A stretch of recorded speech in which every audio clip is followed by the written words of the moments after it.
오늘 말씀은 요한계시록 18장 1절부터 19절까지 말씀입니다. 함께 읽습니다.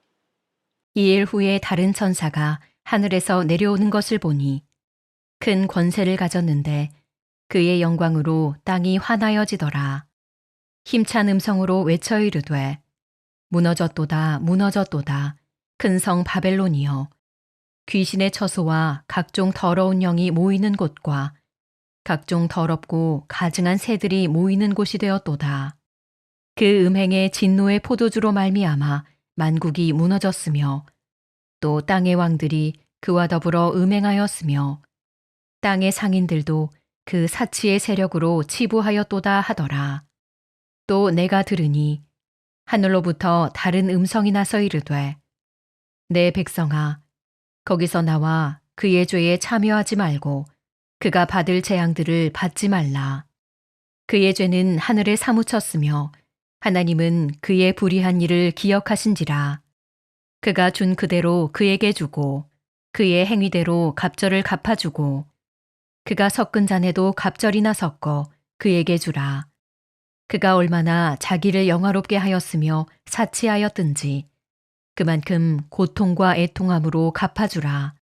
그가 마음에 말하기를 나는 여왕으로 앉은 자요 과부가 아니라 결단코 애통함을 당하지 아니하리라 하니 그러므로 하루 동안에 그 재앙들이 이르리니 곧 사망과 애통함과 흉년이라. 그가 또한 불에 살라지리니 그를 심판하시는 주 하나님은 강하신 자이심이라. 그와 함께 음행하고 사치하던 땅의 왕들이 그가 불타는 연기를 보고 위하여 울고 가슴을 치며 그의 고통을 무서워하여 멀리 서서 이르되 화 있도다 화 있도다 큰 성 견고한 성 바벨론이여 한 시간에 내 심판이 이르렀다 하리로다. 땅의 상인들이 그를 위하여 울고 애통하는 것은 다시 그들의 상품을 사는 자가 없음이라. 그 상품은 금과 은과 보석과 진주와 세마포와 자주 옷감과 비단과 붉은 옷감이요 각종 향목과 각종 상아그릇이요 값진 나무와 구리와 철과 대리석으로 만든 각종 그릇이요 계피와 향료와 향과 향유와 유향과 포도주와 감람유와 고운 밀가루와 밀이요 소와 양과 말과 수레와 종들과 사람의 영혼들이라. 바벨로나 내 영혼이 탐하던 과일이 내게서 떠났으며 맛있는 것들과 빛난 것들이 다 없어졌으니 사람들이 결코 이것들을 다시 보지 못하리로다. 바벨론으로 말미암아 지부한 이 상품의 상인들이 그의 고통을 무서워하여 멀리 서서 울고 애통하여 이르되 화 있도다 화 있도다 큰 성이여 세마포 옷과 자주 옷과 붉은 옷을 입고 금과 보석과 진주로 꾸민 것인데 그러한 부가 한 시간에 망하였도다. 모든 선장과 각처를 다니는 선객들과 선원들과 바다에서 일하는 자들이 멀리 서서 그가 불타는 연기를 보고 외쳐 이르되 이 큰 성과 같은 성이 어디 있느냐 하며 티끌을 자기 머리에 뿌리고 울며 애통하여 외쳐 이르되 화 있도다 화 있도다 이 큰 성이여 바다에서 배부리는 모든 자들이 너의 보배로운 상품으로 치부하였더니 한 시간에 망하였도다. 무너지는 나라라는 제목으로 말씀 증거합니다. 오늘 말씀은 바벨론의 멸망을 다룹니다. 이것은 의심의 여지 없이 로마 제국을 빗댄 말씀이겠죠. 그 당시로는 누구도 생각할 수 없는 일이었어요. 사도 요한은 애초에 로마 제국의 혹독한 박해 속에서 고통받는 그리스도인들에게 위로와 소망을 주기 위해서 이 요한계시록을 기록했습니다. 특히 당시 최전성기를 누리던 로마 제국은 영원할 것 같았지만 이미 하나님은 멸망을 선포하신 것입니다. 그리고 그 백성을 향해서는 로마가 아니라 하늘을 바라볼 것을 격려하세요. 그런 의미에서 오늘 본문은 악한 제국의 멸망과 그로 인해서 애통해야 하는 세상의 모습을 생생하게 보여줍니다.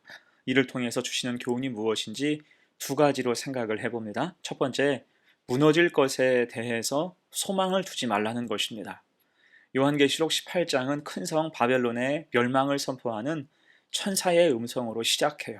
여기서 바벨론은 아까도 이야기했듯이 로마 제국을 의미하며 더 나아가서 하나님을 대적하고 세속적인 가치를 추구하는 모든 악한 세력을 상징한다고 할 수 있습니다. 이때 천사는 무너졌도다, 무너졌도다, 큰 성 바벨론이여 라고 외치죠. 아직 오지 않은 미래에 대해서 과거형으로 선포하고 있어요. 그만큼 확실하다. 이게 신적 과거라는 개념입니다. 그렇다면 바벨론은 왜 무너져야 했을까요? 3절이에요. 그 음행의 진노에 포도주로 말미암아 만국이 무너졌으며 또 땅의 왕들이 그와 더불어 음행하였으며 땅의 상인들도 그 사치의 세력으로 치부하였도다. 자, 그들의 모습은 음행이라는 단어로 설명이 돼요. 이것은 단순히 육체적인 죄를 넘어선 영적인 타락이 극에 달했다는 말입니다. 그 당시 로마는 팍스 로마나라는 말이 있을 정도로 평화와 번영의 상징이었지만 그 이면에 감추어진 본질은 음행과 사치, 우상 숭배와 교만이었어요. 황제와 귀족은 물론 일반 시민도 쾌락과 사치를 인생의 최우선 순위에 두었고 우상 숭배는 기본이었습니다. 이에 그 백성을 향해서 하나님은 권고하시죠. 4절과 5절입니다. 또 내가 들으니 하늘로부터 다른 음성이 나서 이르되 내 백성아 거기서 나와 그의 죄에 참여하지 말고 그가 받을 재앙들을 받지 말라. 그의 죄는 하늘에 사무쳤으며 하나님은 그의 불의한 일을 기억하신지라. 아멘. 악한 마귀는 죄에 참여하도록 종용합니다. 그게 좋은 거라고 선전하면서 미혹하고 유혹하는 거죠. 단호하게 성도는 이를 거절해야 한다는 것입니다. 대신 그 악한 제국에 대해서는 이제 심판을 선언하세요. 8절 그러므로 하루 동안에 그 재앙들이 이르리니 곧 사망과 애통함과 흉년이라. 그가 또한 불에 살라지리니 그를 심판하시는 주 하나님은 강하신 자이심이라. 아멘. 여기서 하루 동안이라는 말은 그 심판이 순식간에 이루어진다는 뜻이에요. 그만큼 악한 제국의 멸망은 급작스럽고 철저하며 피할 수 없는 하나님의 심판이라는 것입니다. 곧 악한 마귀에게서 끌려서 쾌락을 쫓고 재물을 숭배하며 죄로 가득해진 그 땅은 반드시 무너질 것이다. 이게 하나님의 작정임을 강조하는 것입니다. 자, 이렇듯 세상은 화려해 보이고 견고해 보일 수 있어요. 이에 사람들은 그 속에서 안위와 영달을 꾀하고 자기가 그것들을 누릴 기회를 찾고자 합니다. 하지만 성도는 그런 길을 거절하고 하나님이 보여주시는 생명의 길을 찾아가야 돼요. 곧 우리에게 필요한 것은 무너지지 않을 것 같은 세상을 의지하는 게 아니라 영원히 무너지지 않는 하나님 나라를 소망해야 한다는 것입니다. 그 믿음으로 굳건히 살아가는 성도가 되시기를 축원합니다. 아멘. 두 번째예요. 본문의 교훈 두 번째, 하나님 백성으로서 구별하라는 것입니다. 이제 본문 9절 이하는 악한 제국이 심판받는 것을 애통해하는 사람들의 이야기예요. 이들은 악한 제국의 심판을 기뻐하는 게 아니라 아쉬워하고 있습니다. 왜일까요? 지금껏 악한 제국의 득세에 편승하고 죄의 자리에서 동화되어서 살았기 때문입니다. 여러분, 죄된 삶을 이기는 최상의 방법은 거기에 참여하지 않고 즉시 빠져나오는 거예요. 요셉은 보디발의 부인이 유혹했을 때 자기 겉옷이 벗겨질지라도 뿌리쳐서 나왔습니다.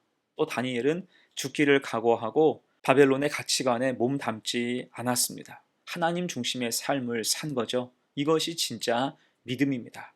세상 속에 있지만 철저히 믿음으로 구별하여 살아가는 강단이 있어야 한다는 거예요. 자, 그렇다면 누가 바벨론의 멸망, 악한 제국의 심판을 애통해야 할까요? 악한 자들의 장성곡이 쭉 이어져요. 먼저는 9절 이하 땅의 왕들입니다. 그들은 바벨론과 거의 동체였지요. 함께 음행하고 사치하며 쾌락을 즐겼던 자들입니다. 그 권세와 쾌락이 영원할 줄 알았지만 한순간에 다 끝장이 났어요. 한때는 모두에게 부러움을 샀지만 이 세상의 권력만을 쫓았기 때문에 하나님 심판 앞에서는 속수무책, 아무것도 할 수가 없게 됐습니다. 그래서 이렇게 쉽게 끝날 줄이야 라고 하면서 애곡하고 한탄했다는 거예요. 이어서 11절 이하 땅의 상인들이 나오죠. 그들은 바벨론에 값비싼 상품들을 팔아서 치부했던 자들입니다. 그들이 팔던 상품의 목록을 보면 일반적인 생필품이 아니라 금과 은과 보석류와 같은 탐욕과 사치의 품목이 대부분이었습니다. 또한 종들과 사람의 영혼까지 상품으로 취급했어요. 곧 이들은 이득이 된다면 무엇이든지 팔고자 했습니다. 타락의 공급처와 같았어요. 하지만 이제 더는 살 사람이 없죠. 악한 제국이 무너졌기 때문입니다. 그렇게 악한 공생관계는 같이 무너지는 거예요. 그리고 17절 이하 선장과 선원들이 나옵니다. 이들은 바벨론과의 무역을 통해서 부를 축적했던 자들이죠.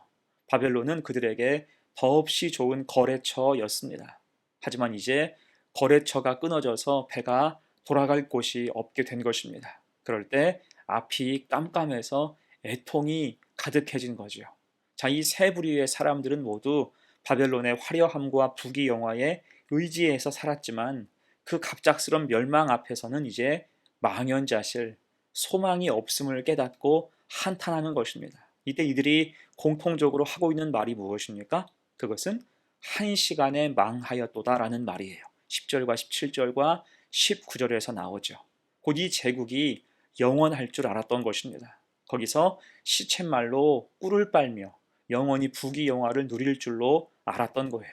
하지만 그 어떤 제국도 그 어떤 권세도 하나님 없이 영원할 수는 없습니다. 그래서 한 시간에 망하였도다. 이 짧은 탄식은 단지 시간의 짧음을 말하는 것이 아니라 인간의 교만과 허망함을 고발하는 외침과도 같은 것입니다. 세상은 겉으로는 이렇게 견고해 보일지 모르지만 하나님이 치시면 단숨에 무너질 수밖에 없다는 거죠. 그래서 하나님 백성인 우리는 구별해서 살아가야 됩니다. 악한 편을 부러워하지 말고 하나님 편에 있음을 감사하며 믿음 가지고 살아가야죠. 그래서 믿음으로 상을 받고 누리는 복된 성도가 되시기를 축원합니다. 아멘. 이제 말씀을 마무리합니다. 히브리서 12장 28절 이하는 이렇게 말씀해요. 그러므로 우리가 흔들리지 않는 나라를 받았은즉 은혜를 받자. 이로 말미암아 경건함과 두려움으로 하나님을 기쁘시게 섬길지니 우리 하나님은 소멸하는 불이심이라. 아멘.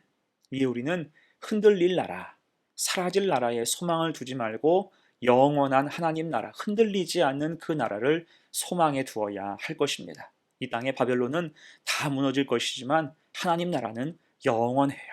그래서 우리는 하나님 나라의 백성으로서 믿음으로 구별된 삶을 당연히 살아가야 하는 것입니다. 그런 참된 믿음으로 늘 승리하는 복된 성도가 되시기를 간절히 축원합니다. 아멘. 함께 기도합니다. 은혜로우신 하나님 아버지, 무너질 세상이 아닌 영원한 하나님 나라에 소망을 두게 하옵소서. 바벨론의 화려함에 마음을 빼앗기지 않고 믿음으로 구별된 삶을 살게 하옵소서. 죄의 자리에 있다면 즉시 나오게 하시고 하나님 편에 서는 믿음과 용기를 주옵소서. 그래서 흔들리지 않는 나라를 받은 자로서 구별하며 늘 경건과 두려움으로 주님만을 섬기게 하옵소서. 그 길을 응원하여 주시고 친히 인도하여 주옵소서. 감사드리며 예수님의 이름으로 기도합니다. 아멘.